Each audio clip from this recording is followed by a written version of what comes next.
Hi అండి, అందరూ బాగున్నారనుకుంటున్నాను. ఇవాళ స్ట్రైట్ లైన్స్కి కంటిన్యూషన్ వీడియో చేద్దాం. ఆ రోజు నేను మీకు చాలా ఫామ్స్ చెప్పాను, ఒక లైన్కి ఎన్ని రకాల ఫామ్స్ ఉంటాయి అని. ఇవాళ మనం నార్మల్ ఫామ్ గురించి డిస్కస్ చేద్దాం. ఇంతకీ నార్మల్ ఫామ్ అంటే ఏంటి?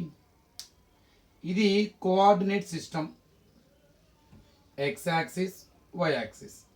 మనకు తెలుసు, ఏ స్ట్రైట్ లైన్ అయినా సరే కోఆర్డినేట్ ప్లేన్లో ఎక్స్ యాక్సిస్ని వై యాక్సిస్ని ఇంటర్సెక్ట్ చేసుకుంటూ స్ట్రైట్ లైన్ అనేది పాస్ అవుతూ ఉంటుంది. ఫర్ ఎగ్జాంపుల్, ఇది ఒక స్ట్రైట్ లైన్. ఈ స్ట్రైట్ లైన్కి ఆరిజిన్ నుంచి స్ట్రైట్ లైన్ మీదకి ఒక పర్పెండిక్యులర్ని డ్రా చేసాం. దీన్నే నార్మల్ అంటారు. ఆ పర్పెండిక్యులర్ లెంత్ మీకు తెలుసు అనుకోండి, ఆ లెంత్ని కూసే పి అనుకుందాం.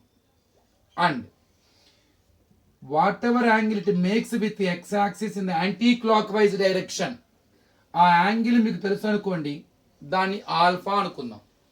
ఇక్కడ చూడండి, ఆరిజిన్ నుండి స్ట్రైట్ లైన్ మీదకి గీసిన పర్పెండిక్యులర్ డిస్టెన్స్ ఒక ఆ లెంత్ మీకు తెలుసు, అది బి అనుకోండి, ఇది ఓ. ఆ పర్పెండిక్యులర్ లెంత్ పి. మనం గీసిన ఈ పర్పెండిక్యులర్ ఎక్స్ యాక్సిస్తో కలిసి యాంటీ క్లాక్ వైజ్ డైరెక్షన్లో ఒక యాంగిల్ ఫామ్ చేస్తుంది. ఆ యాంగిల్ కూడా మీకు తెలుసు. మనం గీసిన పర్పెండిక్యులర్ లెంత్ తెలుసు, ఎక్స్ యాక్సిస్తో ఆ పర్పెండిక్యులర్ చేసిన యాంగిల్ తెలుసు. ఈ పి, ఈ ఆల్ఫా, ఇవి రెండు ఉపయోగించుకొని is there any chance to find out the equation of that straight line అన్నదే మనకి ఇవాళ ప్రాబ్లం అన్నమాట. దీన్నే నార్మల్ ఫామ్ అంటారు. మనకి ఇంటర్సెప్ట్ ఫామ్ ఉంది, గ్రేడియంట్ ఫామ్ ఉంది, 2 పాయింట్స్ ఫామ్ ఉంది, స్లోప్ ఇంటర్సెప్ట్ ఫామ్ ఉంది. అంటే కొన్ని గివెన్స్ బట్టి మనం ఈక్వేషన్ని ఫైండ్ అవుట్ చేస్తాం. ఇక్కడ గివెన్ ఏంటి? Perpendicular length and angle alpha. అప్పుడు what is the equation of that straight line అంటే x cos alpha plus y sine alpha is equal to p. ఇదే నార్మల్ ఫామ్ అంటారు. When we know the perpendicular length, when we know the angle, so which made by the perpendicular with x-axis alpha, then the normal form of the equation of that straight line is x cos alpha plus y sin alpha is equal to p. ఇప్పుడు దాన్ని మనం prove చేద్దాం. ఎట్లా prove చేయాలన్నది ఇప్పుడు observe చేద్దాం.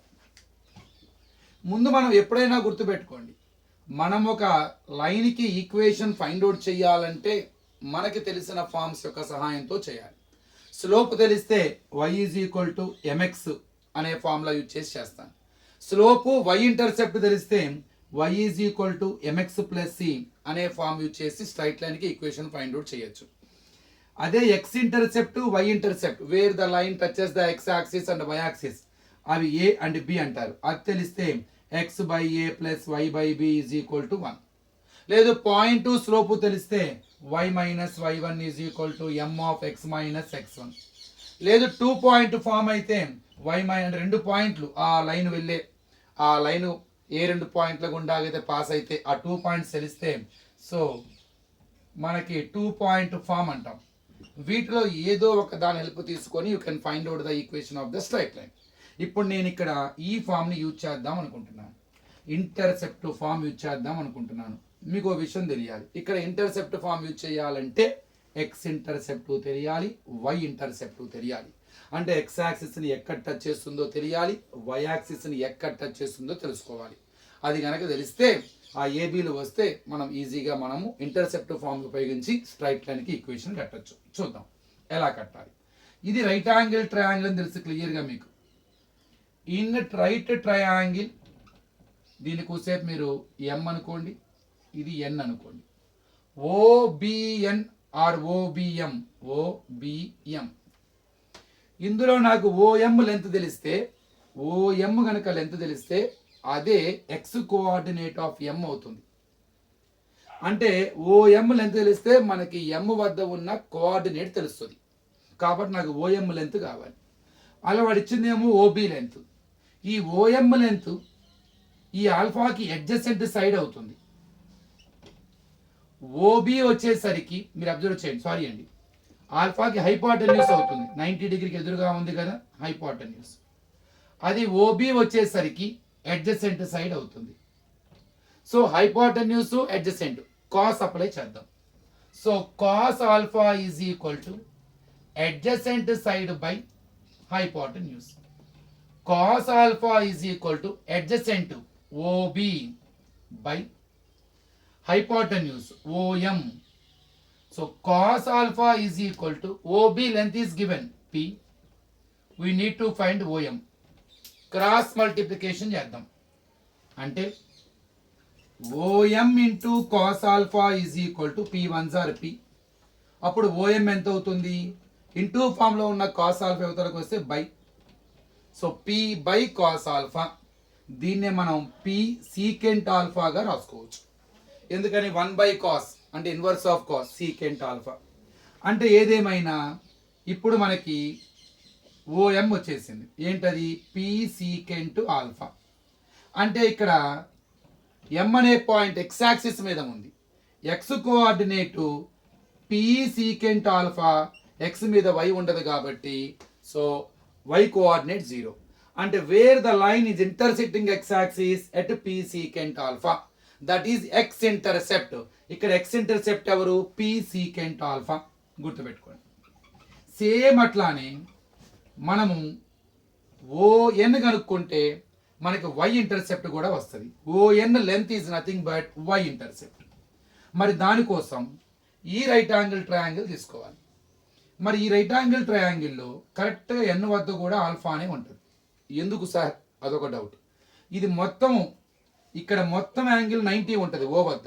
X axis is perpendicular to y axis కాబట్టి అందులో ఈ ఆల్ఫా, ఇది ఆల్ఫా అయితే ఈ రిమైనింగ్ ఆల్ఫా 90 మైనస్ ఆల్ఫా.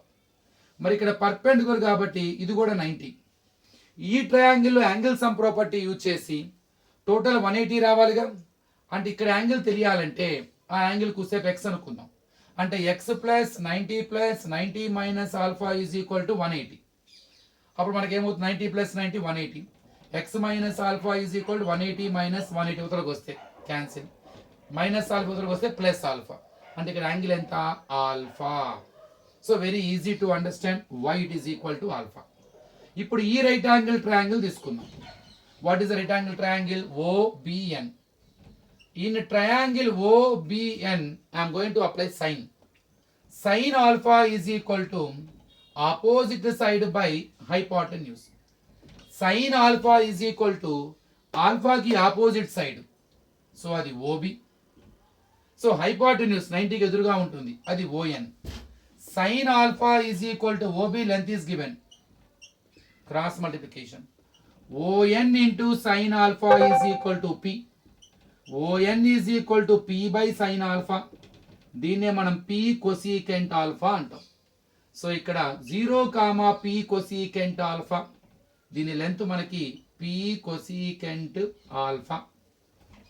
మొత్తం మీద మనకి వై ఇంటర్సెప్ట్ కూడా తెలిసింది. వై మీద ఎక్స్ 0 ఉంటుంది, ఓఎన్ లెంతే వై కోఆర్డినేట్ అవుతుంది. మొత్తం మీద మనకి where our straight line is intersecting x axis and y axis. అంటే మనకి ఎక్స్ ఇంటర్సెప్ట్ తెలిసింది, వై ఇంటర్సెప్ట్ తెలిసింది. X intercept it is a, that is p secant alpha. Y intercept that is b, that is p cosecant alpha. Now let us use intercept form to find out the equation of the straight line. X by a plus y by b is equal to 1. X by what is a? P secant alpha plus y by what is p? b p cosecant alpha is equal to 1. రెండిట్లోనూ p ఉంది, 1 by p common తీసేయండి. అప్పుడు లోపల ఏముంటుంది? x by secant alpha plus y by cosecant alpha is equal to 1. ఇక్కడ 1 by secant, 1 by secant అంటే secant కి inverse అంటే cos. అంటే ఎట్లా ఇచ్చండి మనం ఇక్కడ నేను రబ్ చేస్తున్నాను ఇది.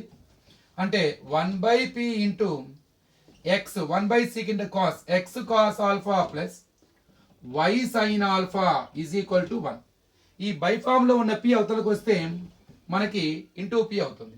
అంటే మొత్తం మీద x cos alpha plus y sin alpha is equal to p ones are p. ఇదే normal form. So how to find out the equation of the straight line when you know?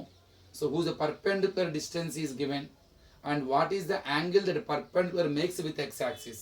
By using that length, by using that angle, you can find out equation of the straight line. దాన్ని normal form అంటారు. x cos alpha plus y sin alpha is equal to p. So next వీడియోలో మరికొన్ని ఫామ్స్ని మనం discuss చేద్దాం. Thank you.